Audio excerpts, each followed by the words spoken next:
चरथावल के गांव पापटी खुर्द में मुनादी पिटवाकर दलितों को खेतों में जाने पर 50 जूते और 5000 रुपए का जुर्माना लगाने की घोषणा पर आजाद समाज पार्टी अध्यक्ष चंद्रशेखर आजाद का गुस्सा फूट पड़ा।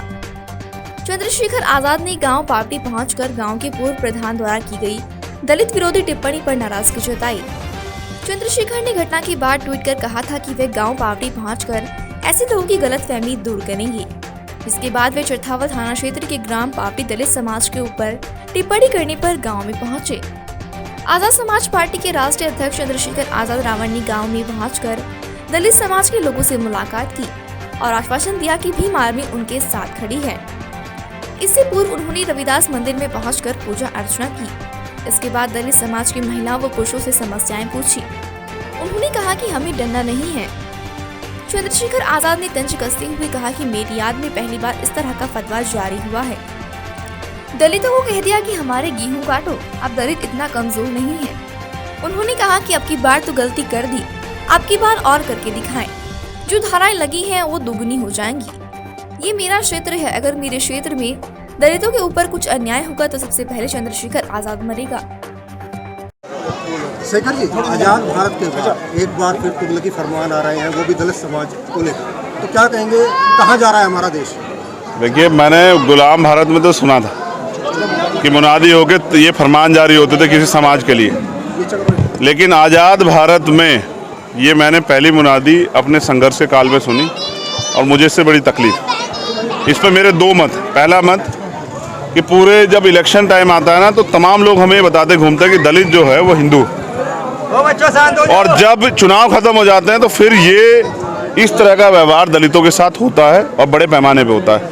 ये तो वीडियो बन गई है, वरना अगर पुलिस में ये लोग कंप्लेन करते तो पुलिस ही कह देती कि ये झूठ है। तो मैं समझता हूँ इस तरह की सोच एक व्यक्ति से नहीं, इस सोच से लड़ाई। प्रधानमंत्री जी पैर धोते हैं दलितों के, मुख्यमंत्री दलितों के घर जाकर खाना खाते हैं, और आज उन्हीं दलितों को कहा जा रहा है आज़ाद भारत में जब संविधान है बराबर के अधिकार है कि डोल पे दिख जाएंगे, समाधि पे चले जाएंगे, ट्यूबवेल पे जाएंगे तो 5000 रुपये जुर्माना, 50 जूते। कौन मार देगा 50 जूते? जूते मारना तो हम भी बहुत अच्छी तरह जानते हैं, हम तो चमड़ा बनाने में जानते हैं। तो मैंने सिर्फ उनको मैं ये बताने के लिए, बाकी काम पुलिस अपनी कार्रवाई कर रही है, कि ये अन्याय और ये तुगलकी फरमान अब चलेंगे नहीं। आज़ाद भारत और संविधान है यहाँ, और इस अन्याय को हम लोग बर्दाश्त भी नहीं करेंगे। मैं अपने समाज से ये विश्वास बताने के लिए कि हम लोग हैं यहाँ, और ऐसे लोग अपनी मानसिकता बदले। ये गुलाम भारत नहीं है, आज़ाद भारत है, और यहाँ सबको बराबरी के अधिकार है। जो संविधान के विरोध में जाएगा उसको फिर अन्याय करने पे अन्याय सहना भी पड़ेगा, फिर कानून के अनुसार कार्रवाई होगी। फरमान के बाद से लगातार गाँव में दहशत है, दलित महिलाएं वो जंगल भी नहीं जा रही है जी। तो क्या लगता है प्रशासन को स्वच्छता व्यवस्था करनी चाहिए, लेकिन एक भी सिपाही गाँव में नहीं है? मैं अभी यहाँ के अधिकारियों से बात करूँगा, पहले मैंने समाज से बात की है। देखो, मैं फिर कह रहा हूँ, समाज डरता उड़ता नहीं, लेकिन बाबा साहब अम्बेडकर, सदगुरु रविदास जी उनको कह के गए कि पढ़ाई पे ध्यान दो, तो वो लोग पढ़ाई लिखाई करके, क्योंकि गरीब समाज आगे बढ़ने का काम कर रहा है। अगर लड़ने की बात हो तो हमारी आबादी इतनी है, लेकिन हम लड़ना ही नहीं चाहते, हम तो आगे बढ़ना चाहते हैं, और तरक्की के रास्ते वो एजुकेशन से खुलेंगे। तो हम लोग पढ़ने वाले लोग हैं, संविधान के अनुसार चलने वाले लोग हैं। ये दहशत का माहौल खत्म हो, इसलिए मैं यहाँ हूँ, और मुझे आशा विश्वास है कि मेरे आने के बाद गाँव में दहशत का माहौल खत्म होगा। और मैं अधिकारियों से बात करूँगा कि जो धमकियाँ दी जा रही लोगों को, उन धमकी देने वाले लोगों पर भी कार्रवाई की जाए। जैसे एक अभी मुझे जानकारी मिली कि जिस बच्चे ने वीडियो बनाई उसको धमकी दी जा रही है कि उसको देख लेंगे। कौन देख लेगा? ये देखने दिखाने काम हम लोग बहुत अच्छी तरह जानते हैं। क्या कानूनी कार्रवाई से आप संतुष्ट हैं? देखिए, मैं तो अभी गांव में पहुंचा हूं। कानूनी कार्रवाई में वो एफआईआर भी देखूंगा, और मैं एसएसपी से बात भी करूंगा। मैं ये भी पूछूंगा सुरक्षा व्यवस्था क्या है, क्योंकि जिस व्यक्ति ने किया ये पहला काम नहीं है उसका। उसने पहले भी ऐसे कई तरह के फरमान जारी किए और इस तरह के लोगों को डराने धमकाने काम का दबाव डालने का। और क्या कानूनी कार्रवाई से आप संतुष्ट हैं? देखिए, मैं तो अभी गाँव में पहुँचा हूँ। कानूनी कार्रवाई में वो एफआईआर भी देखूंगा, और मैं एसएसपी से बात भी करूंगा। मैं ये भी पूछूंगा सुरक्षा व्यवस्था क्या है, क्योंकि जिस व्यक्ति ने किया ये पहला काम नहीं है उसका। उसने पहले भी ऐसे कई तरह के फरमान जारी किए और इस तरह के लोगों को डराने धमकाने काम का दबाव डालने का। और फिर उनका वो एक क्रिमिनल परिवार से भी आते हैं, किसी व्यक्ति को नुकसान हो सकता है, तो पुलिस ने क्या कार्रवाई की है अब मैं वो सब चीज़ें जानूंगा। मैं बुलडोजर कार्रवाई का भी समर्थन नहीं करता, लेकिन मैं सोचता हूँ जिसने अपराध किया उसके अंदर कानून का डर होना चाहिए।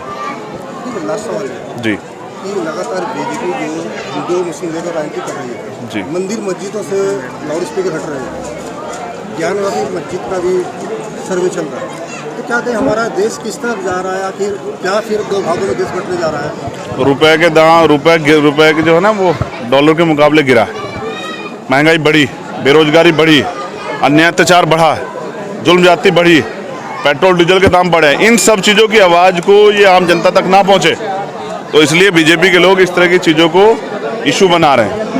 मैं ये पूछना चाहता हूँ, कौन सा धर्म जो है नफरत सिखाता है? कौन सा भगवान कह रहा है कि जाओ दूसरे धर्म के लोगों को पीटो या उनकी जगह पे जाकर अन्याय अत्याचार करो तो बदल जाएगा? ये एक तरह का प्रोपगंडा है, क्योंकि असलियत को छिपाना। असलियत ये है कि आज युवा सुसाइड कर रहा है, कोई भर्ती नहीं आ रही है, बेरोजगारी बढ़ रही है, पेट्रोल डीजल खाद्य पदार्थों के दाम लगातार बढ़ रहे हैं, दवाइयाँ महंगी हो रही है। इस देश में कोरोना काल जैसे मामले आए, लेकिन कोई चर्चा नहीं हो रही है। फिर उसके बाद लगातार आप देखिए जिस तरह से रुपया, जिसके लिए प्रधानमंत्री कहते थे कि ये देश का सम्मान है, वो गिरा है। आज हमारी आर्थिक स्थिति कमजोरी, 122,000 करोड़ रुपए कर्ज है हमारे ऊपर, हर व्यक्ति पे 2 लाख रुपए कर्ज। तो प्रधानमंत्री भी जानते हैं कि जवाब देना पड़ेगा, इसलिए इन इशू को बढ़ावा दिया जा रहा है। और जैसा आपने कहा, हिंदुत्व का सच ये है और हिंदू राष्ट्र का सच भी है। मैं तो मोहन भागवत जी से कहना चाहता हूँ, उन्होंने टेंडर लिया है, ठेका लिया है हिंदुत्व का, वो मुझे बताएं कि वो एक हिंदू राष्ट्र से पहले एक हिंदू गांव बना के दिखाएं, और उस हिंदू गांव में दलितों की, पिछड़ों की, आदिवासियों को क्या अधिकार होंगे, क्या उसका आधार होगा, क्या मापदंड होगा, किनको शिक्षा मिलेगी, किनको रोजगार मिलेगा, किनको जो है तरक्की बिजनेस करने का मौका मिलेगा, उसका भी पैमाना संविधान रखें। अगर हिंदू राष्ट्र बनेगा तो हिंदू संविधान भी बनेगा। वो संविधान क्या होगा, और उस संविधान में दलितों को, पिछड़ों को, आदिवासियों को, माइनॉरिटी को क्या अधिकार होंगे, ये भी जरा बताएं। तो पहले मोहन भागवत जी एक गांव बना के दिखाएं हिंदू, और पूरी दुनिया को, पूरे देश को उसका मैसेज देखने को मिले कि हिंदू गांव कैसे होते हैं, हिंदू राष्ट्र कैसे होते हैं। जब भी धार्मिक राष्ट्र बनेगा तो देश टूट जाएगा, और मैं नहीं चाहता मेरा देश टूटे। मैं अपने देश से बहुत प्यार करता हूँ।